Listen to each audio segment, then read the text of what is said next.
I'm Nasser Abourahme. I'm here at MESA, at IPS's panel called The Humanitarian Present. I have come here today to talk about new Palestinian political discourse and its relationship to the political subject. I want to emphasize this relationship between discourse and subject because I think it's quite crucial for us if we are going to begin to come to grips with the nature of the crisis that is sort of afflicting Palestinian political space now. Because part of what I'm trying to argue is that it is a crisis of discourse, a crisis of shared meaning, a crisis around what it means to be Palestinian at this historical conjuncture today. And so what I've tried to do quite simply is to sort of map out this new discourse, and its inversions, i.e. how it's turning sort of key facets, key norms, key kind of common sets of references, key common meanings that we used to share, how it's turning them on their head. And I use the figure subject of the refugee to come to grips with this new reality.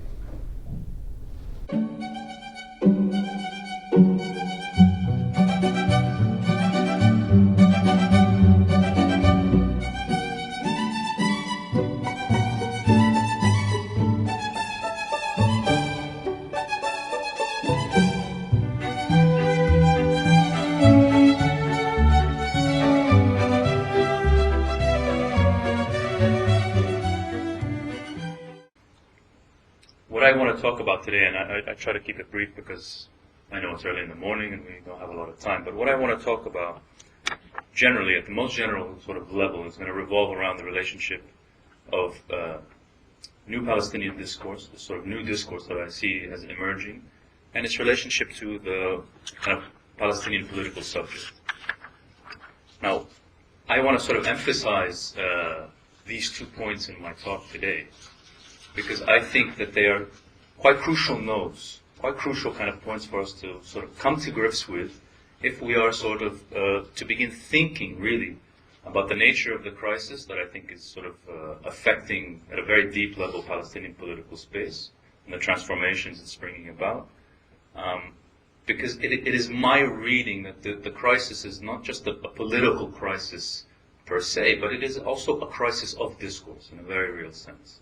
That is to say, it is a crisis to a large degree of shared meaning, if you will. It is a crisis around the very concept of what it means to be Palestinian, I think, at this sort of conjuncture, at this historical and sort of political conjuncture. So if we accept this kind of very loose premise, then I think it sort of it generates a couple of very important kind of empirical and conceptual questions that I'm going to try to sort of address. That is, namely, what kind of subjects is this sort of new Palestinian discourse producing? How is this discourse circulating today in Palestine? How is this sort of being aesthetically staged? And what happens if we read this reality from the vantage point of the refugee? Okay, what happens if we make the refugee our kind of point of entry? And what can the refugee tell us about the nature of this current crisis? So in what follows, I'll break it into sort of 3 very loose sections. First, the kind of mapping of the discursive shifts and what I'm trying to conceptualize as discursive inversions. And secondly, to think about what this means through the refugee along the concept of intersubjective meaning. Now, if we understand discourse very simply, I mean, that's not complicated. If we understand discourse as a kind of way of speaking, right, as the limits of the sayable, if you will, what one can speak of, how one can speak of it, who can speak of it, then we can sort of isolate in Palestine today 2 sort of exemplary moments. One is the law and order discourse as a sort of corollary of this kind of massive securitization that happens over the last 4 or 5 years. And the other is a kind of consumerist discourse that is a corollary of kind of the massive privatizations and kind of neoliberal restructuring that happens in economic space over the last 4 or 5 years. Now, I would argue that in both these discursive formations, in both these discourses, there is a sort of a positing of a new subject of discourse. That is, in both we see a sort of mixture of kind of desire and control, of individuation and subjection, if you will. So law and order discourse doesn't produce the law-abiding subject simply through coercion. It doesn't produce the law-abiding subject simply through kind of disciplining of the body, but it is constitutive of sort of norms for desire, for stability, for routine, for order, for normalcy. Now, but I don't know if we can dim the lights to see the pictures. Yeah, there we go. Now, at a very kind of banal level, these norms circulate in space, sometimes through very direct representational kind of facets. They circulate through pictures, through the kind of outreach programs, the kind of extracurricular activities of the police in schools and things like that. So this is a kind of circulation of new norms around law and order and around security. In a very similar way, consumption doesn't produce the consumptive subject simply through the disciplinarity of credit and debt, but clearly through the kind of manufacturing of new wants, new senses of happiness, new markers of self, if you will, that sort of abound today. Suburbanization is one of them. Access to sort of elite pedagogic and cultural institutions. The nuclear family, circulation and luxury automobiles, all of these kind of things. All of them, of course, I'm showing you these pictures because they are reproduced, they are circulated now through a sort of radically changing semiotic landscape, a radically changing representational landscape. Discourse, in a sense, is sort of performed, if you will, through this new landscape. It's sort of staged. But what I really want to get at here in this section is that it's very clear at some level that this discourse begins to sort of posit new ideal type subject figures, now invested with a sort of authority to speak. Okay, the technocrat, the businessman, the police officer, the head of the nuclear family, the consumer, and these begin to displace what were sort of previous figures, quite emblematic, but now sort of muted. The freedom fighter, the prisoner, the figure of Samud, or steadfastness, the refugee. So we have sort of an end of an era that was characterized by common and affective notions like resistance, sacrifice, the bearing of public witness, and instead we have quite clear diffusion in the sort of constitutive lines of individuation. We have class, professional status, lifestyle is a kind of big factor now, proximity to power, deference to authority. All of these become sort of prime signifiers now, and they become new markers of inside-outside demarcations. But this is not a clean break. I mean, the emergent discourse that is sort of trying to capture the rules of formation here isn't appearing in a vacuum. It's trying to supplant another discourse from within.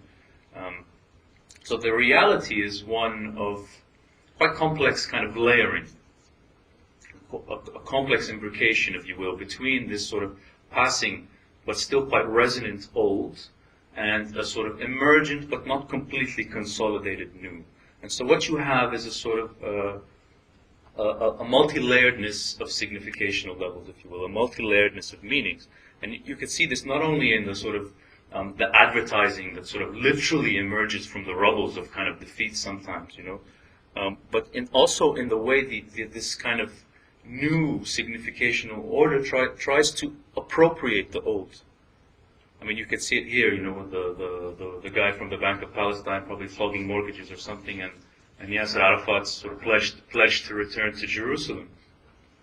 It's that it sort of hides behind the facade of the old, and you can see it very clearly in this picture. I think it's a very, very powerful picture. Tell us where these pictures are. These are all Ramallah. All Ramallah.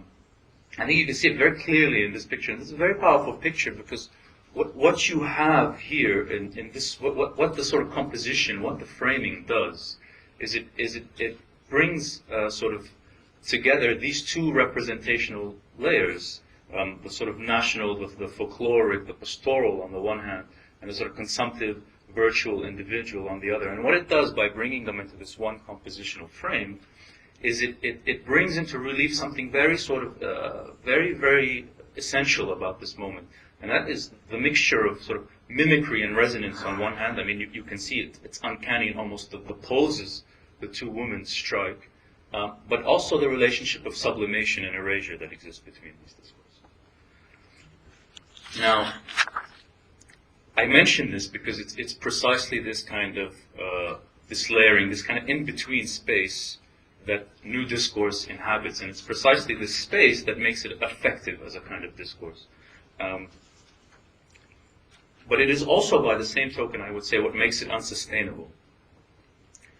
Because sort of underneath this sort of layering, there is a kind of inversion going on, I think.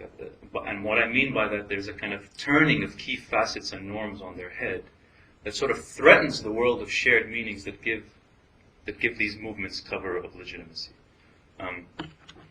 Let me sort of concretize this. If we take securitization is not just a sort of open collaboration with the kind of Israeli military establishment. It's not just the sort of detention or harassment of anti-occupation activists and militants, not just sort of the rearrest of those released by Israelis, often the same day, often at the same checkpoint they were released at. It's not even a breaking of the limits of what you can do to these bodies in captivity, solitary confinement, torture, in custody, deaths, and so on. More than this, I think even more fundamentally than this, it is the open enunciation. It's the open declaration of things. It's the shift. This is very important, the shift in the very vocabulary used. As, for example, fighters, muqawimin, become gunmen, musallahin, or martyrs, shuhada, become numbers killed, qatla. Now this is not just the kind of, what I want to argue is it's not just a rupture in the symbolic order, it is an inversion, actually, because what were the very marks of entry into the national body politic, okay? What were the very sources of legitimacy are inverted to become criminal and deviant. And what was unthinkable, not just unsayable, really unthinkable, this kind of open collaboration, the handing over of suspects and so on, becomes the normal, it becomes the everyday, and it becomes the reiterated. So friend-enemy conceptions are sort of inversed, and it's not just simply that the kind of previous symbolic order is erased or expunged, it's that it's appropriated and through an inversion turned on its head. Okay, so for example, just to give a quite banal but interesting example, we don't have freedom fighters today, ostensibly all outlawed, but we have things like freedom fighters circle. We don't have armed struggle, also ostensibly outlawed, but we have good governance. In fact, they are meant to be sort of wholly interchangeable, as in the statement by one previous senior official who said, today good governance is the highest form of resistance, which is a very, very telling inversion of the slogan known to almost any Palestinian that read, of course, armed struggle is the highest form of resistance. So good governance doesn't just subsume armed struggle, it inverts its meaning. In a very similar way, militants are rounded up, but roundabouts and streets are named after fallen militants. Now what happens if we read this from the sort of vantage point of the refugee? Now I would argue that the camp-based refugee is where this discursive inversion sort of reaches its most kind of acute contradiction. And discourse hits a sort of a brick wall in the camp, For one, the kind of law and order stuff is totally belied by the near constant intrusion of physical colonial violence in the camp, which never stops, which never pauses. So security often appears as a kind of meaningless trope, right? I mean, the preserve or privilege of other people. One of the kind of main retorts you will hear is whose security are we talking about? When you talk to them about security. But it also appears as a kind of targeting of the camp, I think. A targeting of the kind of very way this constituency used to weld itself into the body politic. And that is, of course, their contribution to kind of nationalist resistance. So the discourse, in a way, cannot but devalue their sacrifice. And so it has to be sort of rhetorically rejected.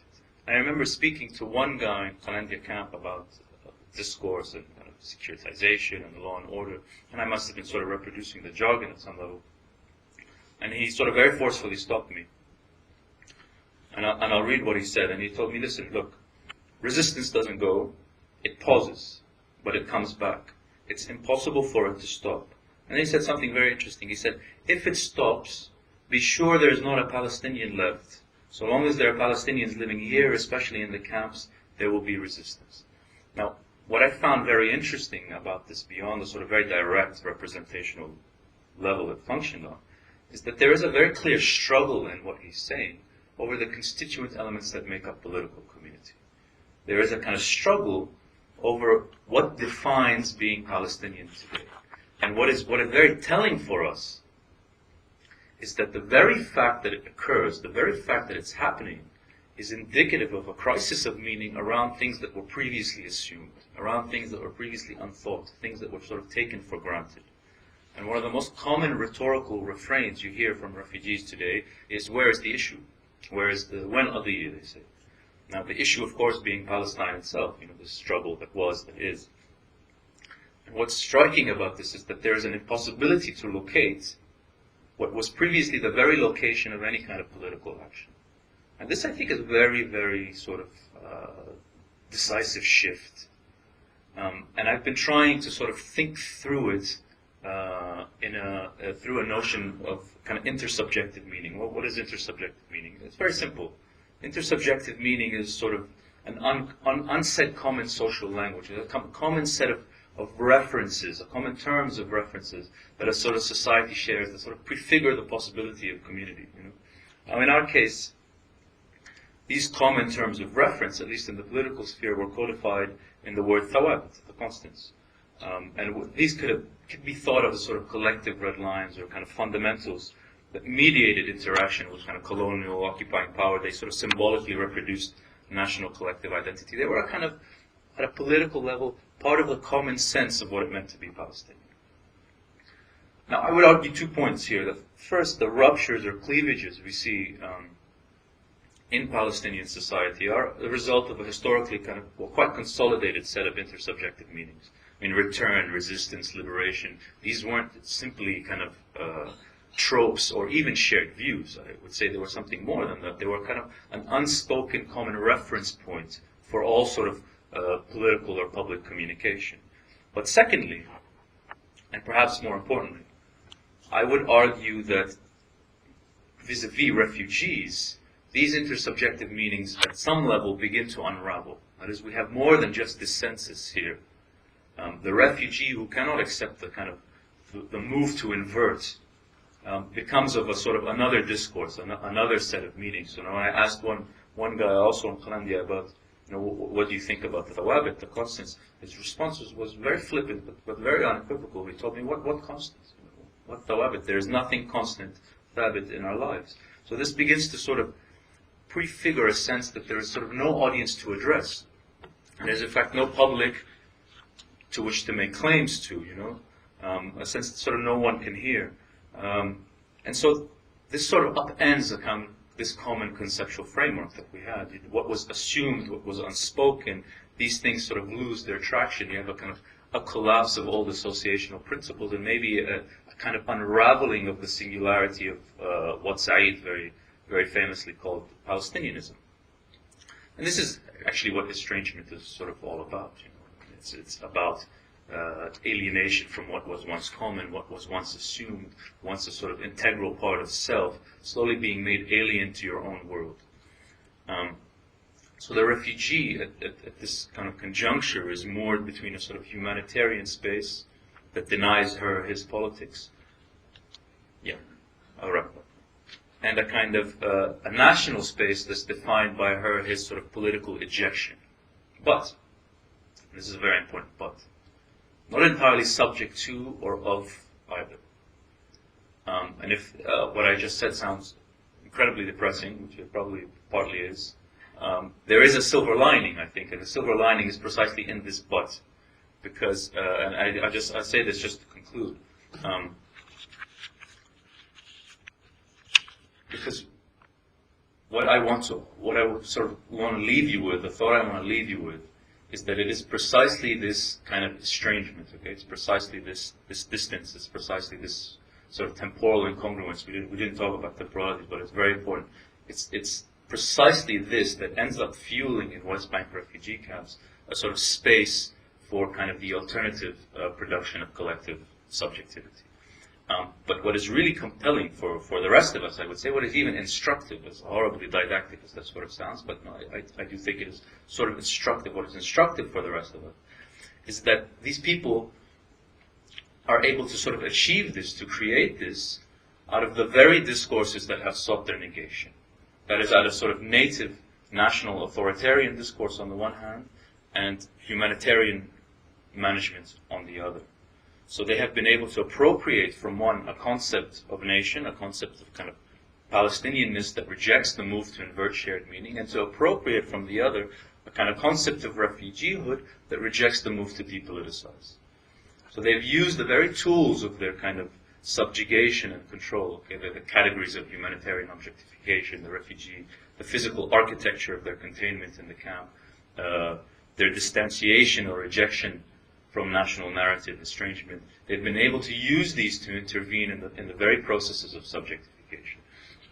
So what I want to say is that they turn the categories against themselves, and what they tell the rest of us, sort of, a little bit unmoored, a little bit kind of disorientated by this kind of collapsing of layering of meaning that I tried to talk about earlier. What they tell us is that there is no opting out of discourse. Okay, there is no escaping. There's no way out.